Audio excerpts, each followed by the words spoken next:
My sister moved in to help after my surgery, but ended up sleeping with my husband. I hired a private investigator, and what I found shattered everything I thought I knew. The last few months have been a nightmare, and I'm still trying to make sense of how my life unraveled so fast. I'm a 28-year-old woman, married to Brian, 31. We've been together for years, married for 4, and I honestly thought we had a stable, loving marriage. We met in college, built a life together, and recently bought a cozy home just outside the city. Brian works in IT, and I'm a nurse at our local hospital. Life wasn't perfect, but it felt good until everything fell apart. Then there's my younger sister, Sabrina, 25. She's always been our parents' favorite. Our mom, Helen, and dad, Noah, never really hid it. Growing up, she could do no wrong. If something went missing or got broken, Sabrina was never blamed. She was the golden child, while my older brother, Isaac, 32, and I were expected to be the responsible ones. Isaac eventually moved out of state and barely visits anymore. I used to think that was distance. Now I understand it was peace. Everything began about 3 months ago when I suddenly needed emergency gallbladder surgery.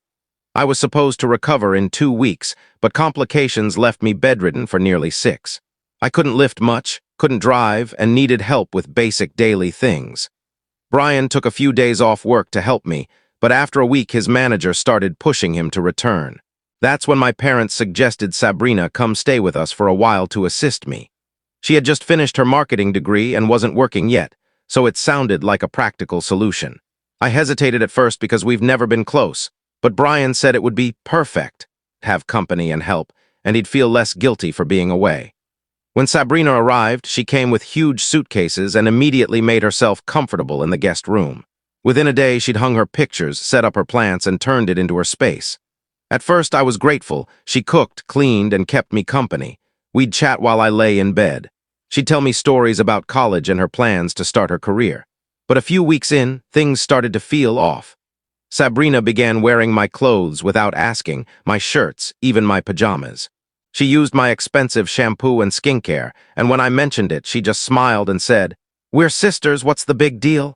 She also started rearranging the kitchen, claiming she was just making things easier. Meanwhile, Brian seemed to enjoy her presence a little too much. He'd come home and instantly gravitate toward her. They'd talk, cook dinner together, and laugh like old friends while I rested upstairs. Whenever I joined them, the room got quiet. It was as if I'd interrupted something. One night, about 3 weeks after she moved in, I came downstairs to grab water and found them watching a movie together on the couch. They were sitting way too close. Brian's arm was resting behind her, and when he noticed me, he quickly pulled it back. Sabrina shifted awkwardly to the other side, pretending nothing was wrong. That was the moment my gut told me something was seriously off. I began to notice more. How Sabrina always brought Brian his morning coffee, how she texted him throughout the day under the excuse of keeping him updated about me, and how their messages went on for hours. She started doing his laundry and folded his clothes more carefully than she did mine. Then came the moment that broke everything. It was my 5th week recovering, and I was finally moving around better. One afternoon, I went upstairs for a nap around 2 p.m. but couldn't sleep. About an hour later, I came down to make tea and heard voices from the laundry room. I stood in the hallway just listening. Sabrina's voice was soft, saying something about how hard things must be for him. Then Brian's voice, low, affectionate, thanked her for everything she'd done and said she made things easier. There was silence, then movement, the kind you know comes from people standing close, too close. I stepped into the kitchen and called out, asking if either of them wanted tea. They both came out quickly. Sabrina's face flushed, Brian's expression guilty. She claimed she was helping him fix the washing machine, but when I checked, it was working fine. That night, Brian was unusually sweet. He brought me dinner in bed, asked if I needed anything, but it felt forced. Guilt written all over his face. Sabrina barely left her room, which was strange for her. After that, everything between us changed. They'd whisper and laugh together, then go quiet when I entered the room. Sabrina cleaned obsessively, rearranging things as if she owned the house. I felt like an intruder in my own home. By week 6, I was feeling much better physically, and I told them I thought Sabrina could go back to our parents soon. They both pushed back hard, saying I still needed her help. That night, I woke around midnight and realized Brian wasn't in bed. I checked the living room, empty. The kitchen, empty. Then I noticed Sabrina's door was locked. She always left it slightly open because she was nervous sleeping in new places. I stood in the hallway listening. I heard voices, low, then Brian's laugh. My stomach turned. I went back to bed, pretending to sleep when he finally came back an hour later. The next morning, I acted normal. I told Sabrina she could go home that weekend, and though she protested, I insisted. She agreed, hesitantly. That's when I did something I'd never done before. I checked Brian's phone. While he was showering, I opened his messages. What I found broke me. There were dozens of texts between them. At first, they seemed innocent updates about my health, random chatter, but quickly became flirtatious. Selfies from Sabrina, compliments from Brian. Then emotional confessions. Sabrina told him she always thought he deserved better than me, that he wasn't happy in our marriage. Brian replied saying she understood him in ways I never did. It got worse. They talked about how natural it felt to be together, about how they wished things were different. The latest texts were from the night before. Him saying the last few weeks had been the happiest he'd felt in years. Her saying she'd been wanting to tell him how she felt for a long time. I took screenshots and sent them to myself. Then I sat on the bed, numb, my husband and my sister, while I was helpless in bed recovering. I didn't confront them right away. I pretended everything was fine, helped Sabrina pack, and thanked her for her help. She hugged me goodbye that Sunday, and Brian drove her home. When he returned, he looked peaceful, almost relieved. A week passed. He grew distant, constantly on his phone. I knew they were still talking. I couldn't tell anyone, not even my parents, because they've always defended Sabrina. My brother's too far away to get involved. I felt completely alone. Then came the update. Update, I never expected my first post to blow up like it did. Thank you to everyone who supported me. It gave me the strength to act. After that post, I decided to gather more evidence before confronting anyone. Just screenshots wouldn't be enough. Sabrina has a history of twisting the truth. I needed undeniable proof. I created a Google Voice number and a fake social profile to reach out to some of her college friends, pretending to plan a surprise for her. Those conversations revealed a lot. Turns out, Sabrina had done this before, going after other women's boyfriends. One girl told me Sabrina had ruined her long-term relationship during college by constantly showing up to help her boyfriend with schoolwork and then seducing him. That confirmed what I already suspected. This wasn't an accident. It was a pattern. Then I checked our home security footage. We have cameras at the front and back doors that keep recordings for 30 days. Watching them made me sick. Multiple times, I saw Brian and Sabrina outside on the back patio, standing close, whispering, sometimes hugging. One night, they held each other for far too long. Meanwhile, Brian's behavior kept changing, more distant, more defensive. He started staying late at work and acting irritated with me. He even criticized my appearance and cooking, things he never used to care about. A few weeks later, I decided to drive by my parents' house. I told Brian I was meeting a colleague but parked down the street. His car was there. I waited 2 hours. Then he came out. Sabrina followed him. They hugged. Not a family hug, a long, intimate one, her arms around his neck. That night, I confronted him. I asked why he'd lied about working late. He got defensive, said Sabrina called for help with her car. I pointed out that our dad could have helped, but he kept lying, claiming I was imagining things and acting paranoid after surgery. He slept in the guest room that night. The next morning, he apologized, but I knew he wasn't telling the truth. That's when I decided to hire a private investigator. It sounds extreme, I know, but I needed the full truth. I gave the pie all the details and asked him to follow them for 2 weeks. What he found destroyed me. They were meeting up regularly, restaurants, parks, even a coffee shop downtown.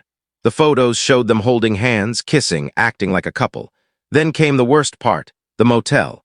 The investigator caught them entering a motel together one afternoon when Brian was supposed to be at work. They stayed 3 hours. When they left, he had his arm around her waist, both of them smiling. He'd been lying about his work schedule too. His boss confirmed he'd been taking long breaks and skipping hours.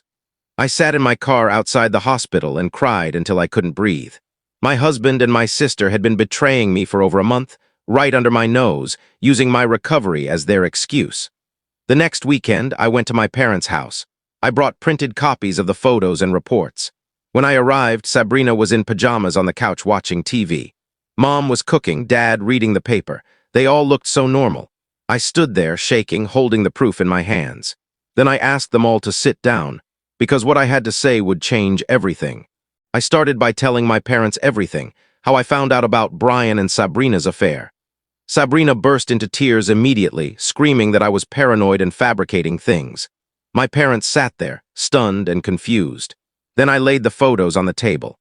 The evidence was undeniable, shots of them holding hands, kissing, walking into a hotel together. There was no way to twist what those images showed. Sabrina's denials grew louder and more hysterical, but the truth was right there in front of everyone. My father's face turned red with anger, not at her but at me. He accused me of being invasive, of crossing a line by hiring someone to spy on them. He said I had gone too far, and that bringing in a private investigator was an extreme reaction to a personal problem. My mother sobbed quietly, insisting there had to be some misunderstanding. But then Sabrina stopped crying. She wiped her tears, straightened up, and met my eyes with a look I'd never seen before. She said Brian had told her our marriage had been dead for years, that he had planned to leave me long before my surgery. She said I was cold, distant, and that Brian had been miserable for ages. She told us that she and Brian had developed something real, something that couldn't be helped, that he had confided in her about how lonely he felt with me.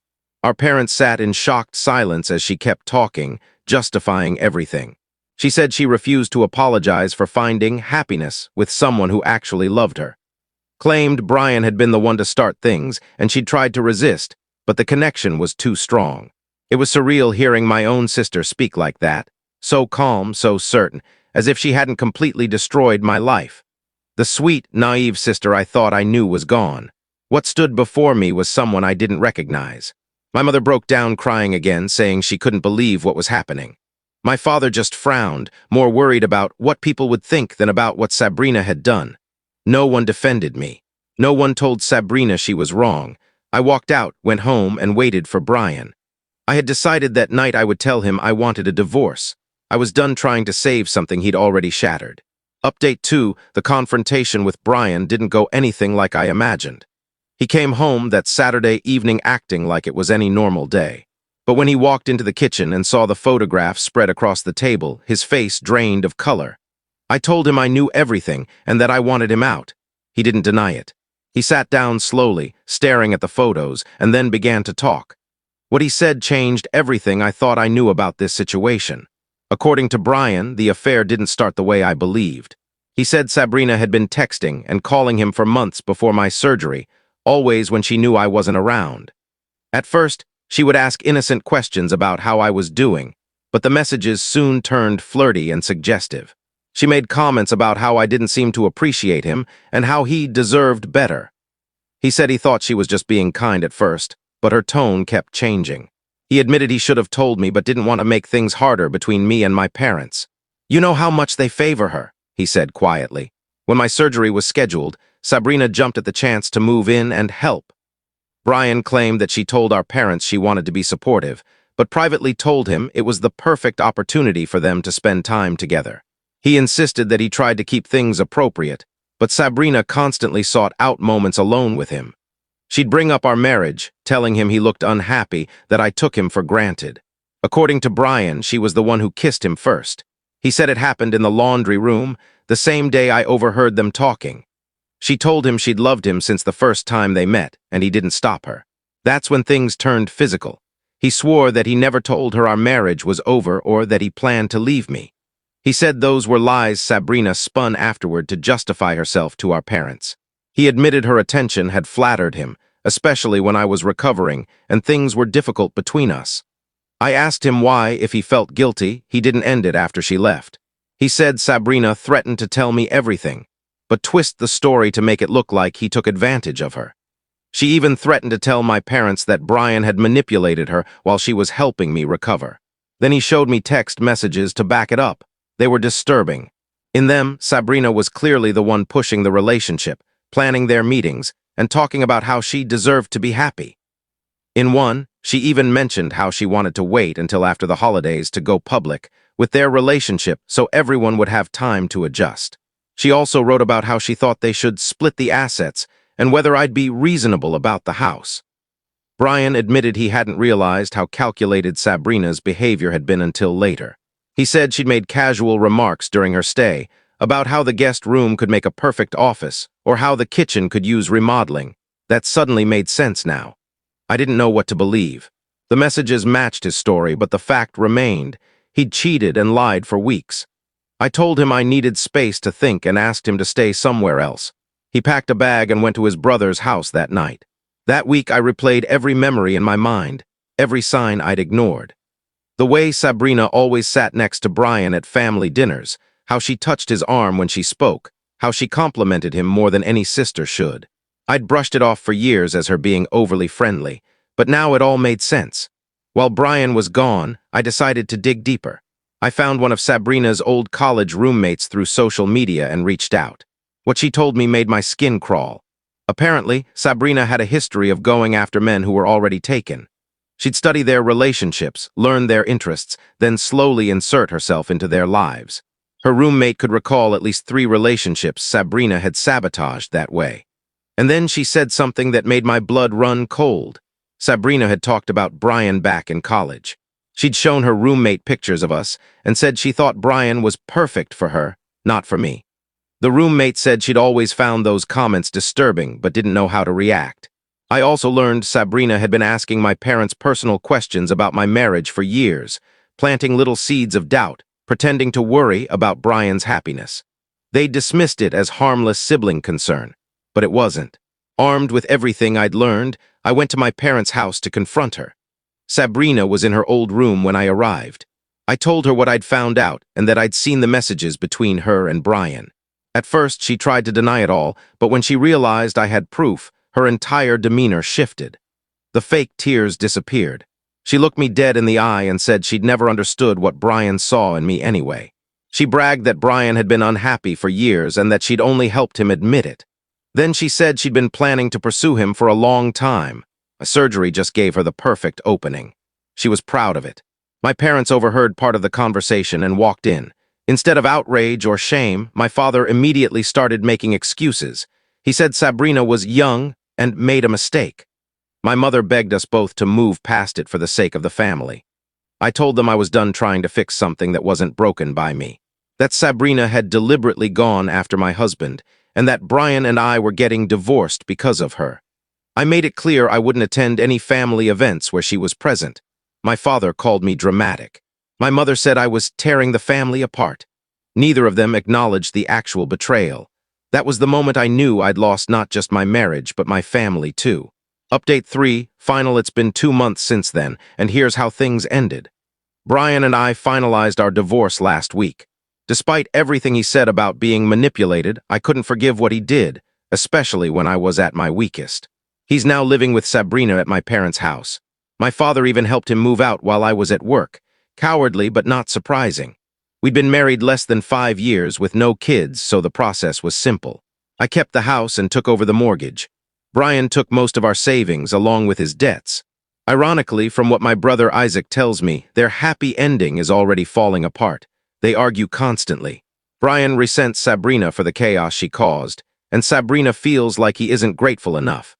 My parents are miserable with both of them living there. My dad complains about the tension, and my mom's exhausted trying to keep peace.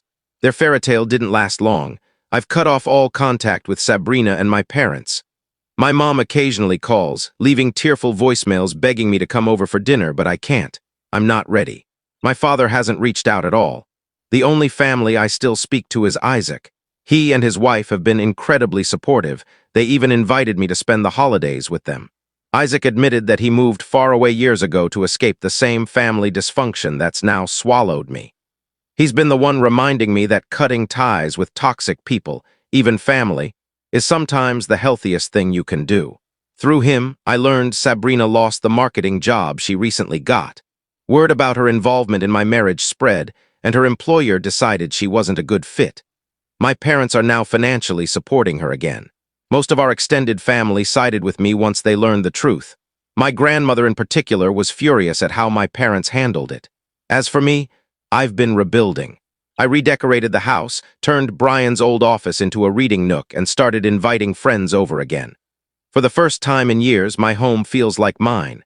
And surprisingly, I've started seeing someone new. His name's Lucas, a teacher I met through a coworker. He knows everything about my past, and he's been gentle and patient with me. It feels honest, simple. Looking back, I can admit that my marriage to Brian was already fragile, but it didn't deserve to end this way. I'll always resent how it happened, and how my sister was the one to destroy what little we had left. Still, I don't regret hiring the investigator or confronting everyone. Without proof, they would have painted me as crazy. Sabrina would have kept playing the victim, and my parents would have continued protecting her. If you're reading this and you're doubting your own instincts, don't. If something feels off, it probably is. And if family is the source of your pain, you're allowed to walk away. Sometimes peace isn't found in forgiveness. It's found in distance. That's where I am now, moving forward, finally feeling hopeful again. If you enjoyed this story, don't forget to leave a comment. Hit subscribe, follow for more, and turn on the bell icon so you never miss the next one.